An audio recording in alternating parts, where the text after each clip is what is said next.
Marcel Fortuny, effectivement. Un Anglais s'intéresse à un des plus grands carrossiers français, mais qui n'est pas le plus connu des carrossiers français. Bah, Comment oui, vous en arrivez à ça? bah, le point de départ, c'était un projet qui a déjà été entamé par quelqu'un qui faisait partie de la famille. Moi, j'ai repris le projet et j'ai trouvé que, finalement, on connaissait très peu de l'histoire de l'entreprise. Et c'est vraiment une entreprise familiale qui a duré jusque... Bon, ça a eu ses débuts dans les années 20 et l'entreprise a perduré jusqu'aux années 90. Donc il y a toute une histoire à raconter puisque c'est une entreprise qui, au fil des années, a su se réinventer, de trouver des créneaux à investir.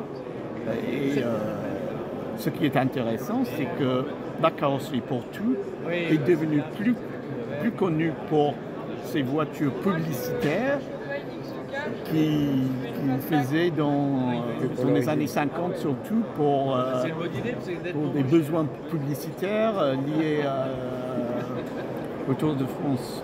Oui, absolument. Et il y a des gens à Rueil-Malmaison où l'entreprise avait son siège qui connaissent le nom Portou, surtout pour ses véhicules, mais aussi du fait que Marcel Portou, il a eu une vie à côté de l'automobile en tant que maire de Rueil-Malmaison.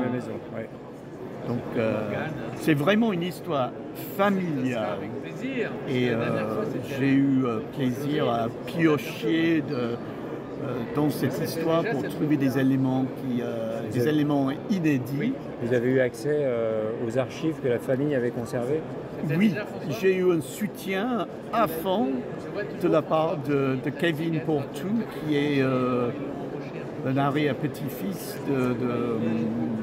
de Marcel Portou et qui a fait un effort assez conséquent pour organiser ces archives.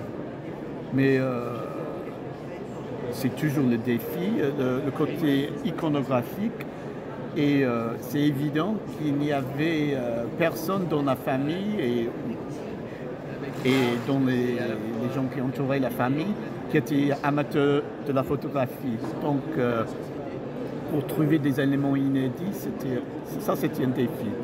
Est-ce qu'on trouve encore des modèles signés Portou du début de l'existence de ces sociétés, donc dans la grande époque de l'entre-deux-guerres?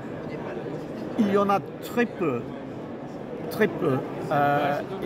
puisque les toutes premières voitures qui étaient signées Portou, c'était des voitures qui datent des années, aux alentours de 1927, et la famille Portou conserve une Fiat. Il y a une délage de plus ou moins de la même époque. Ouais. Une Georges Hera qui peut-être, c'est pas sûr, peut-être a été carrossée par Portou.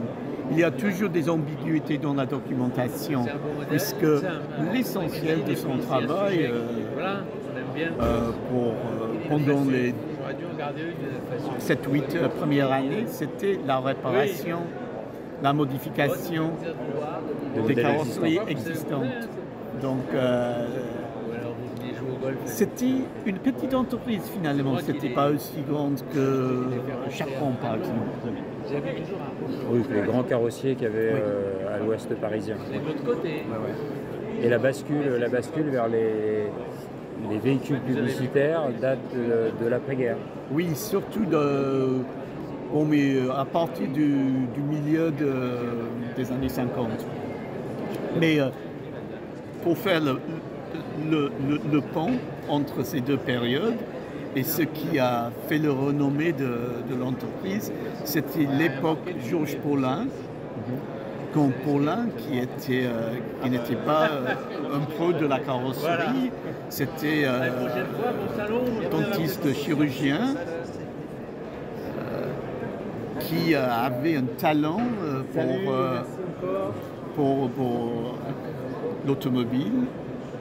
Et lui, il a signé des voitures emblématiques, par exemple les Peugeot Dalmate, Ouais. et quelques voitures qui étaient faites à une seule exemplaire, par exemple la Bentley Umbericos. D'accord.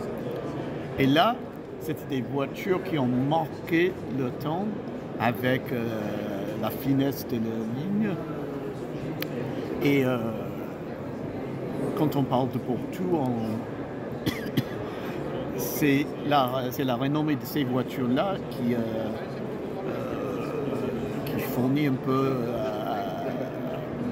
ça donne une réflexion qui est, ça rapporte un peu de prestige aux autres créations de la maison. Voilà. Et l'histoire, c'est fini comment? C'est fini. Bon, mais d'abord,